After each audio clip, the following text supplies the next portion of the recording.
Welcome back, everyone. An addiction to gambling can be very complicated, and sometimes, many times, it can go unnoticed. Today, we're joined by Lisa Vig, head of Gambler's Choice Addiction Program, also North Dakota Racing Commissioner. Best name ever, Gunnar LaCour. They're here to tell us what to look for.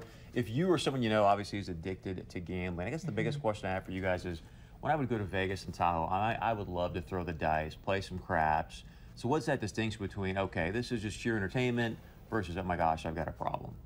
Well, most people gamble for social reasons, and they do it safely and responsibly and don't have a lot of negative consequences. So out of about 20 people who participate in gambling activities, one of those individuals will develop a problem.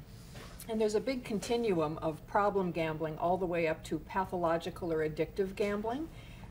Some people experience some difficulties and they're able to kind of say to themselves, you know, this didn't feel very good. I spent too much money.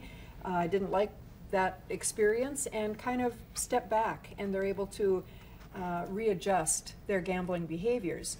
Other people struggle with that a little bit more, and it may progress to much deeper and much more difficult issues to deal with in their life. So what are some of the signs that people should look for, either themselves, but if they're not looking within themselves, maybe somebody around them might notice some signs? You know, anytime we're not able to stick to a limit about our gambling, either expenditures or time-wise, if you feel guilty about what happens when you gamble, if people begin to express concerns to you about gambling, lots of the people that come to us for help say, you know, it got to the point where I didn't enjoy going with friends or family anymore because they were done in an hour. They spent their $20 or their $50 and they were ready to leave, and I was just getting started. That wasn't enough time. So, you know, not being able to kind of stick to those limits is certainly an indication that there might be an issue. So is it more of an issue of frequency? I mean, if I'm going out and just trying to gamble every week versus maybe if I just go to Vegas once a year but I'm blowing all my money, is that still a sign of an addiction? Or no formula about frequency or dollars spent. It's kind of about what happens to you when you gamble. Even if you only gamble once a month, but when you do, you overspend, you feel guilty, you have remorse, you have to spend time recovering financially and emotionally from that gambling experience, that's a clue that it's a problem. Because what's happening is there's a distorted relationship that's happening between the gambler and gambling. You're relying on that gambling activity to fix problems for you, to escape, to numb negative feelings, to cope with difficulties, with stress. And that's when gambling becomes a problem.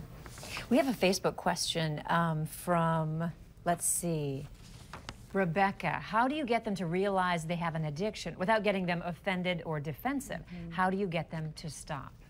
That's a difficult question. And, you know, lots of times when people on the outside are watching someone's gambling experiences, they have concerns, they want to share those concerns. Presenting them with a piece of reality about, you know, I was ready to leave at 10 o'clock and you stayed all night. You know, we were short on money for groceries. We were behind on the rent. You kept secrets from me about finances that were used for gambling. All of those pieces of reality are frightening for the gambler, and it does cause them to become defensive. You should still continue to say those things, present reality, but in a loving way. I'm concerned about you, I'm concerned about us, I'm concerned about the impact that this is having on our household, on time spent with family, on your involvement with the kids. You've missed birthday parties, you've been late to events because you were gambling, we haven't had money to take a family trip. Those kinds of lovingly expressed concerns can make a difference. And over time, hopefully that gambler will begin to recognize that, you know, maybe this is something I do need to take a look at.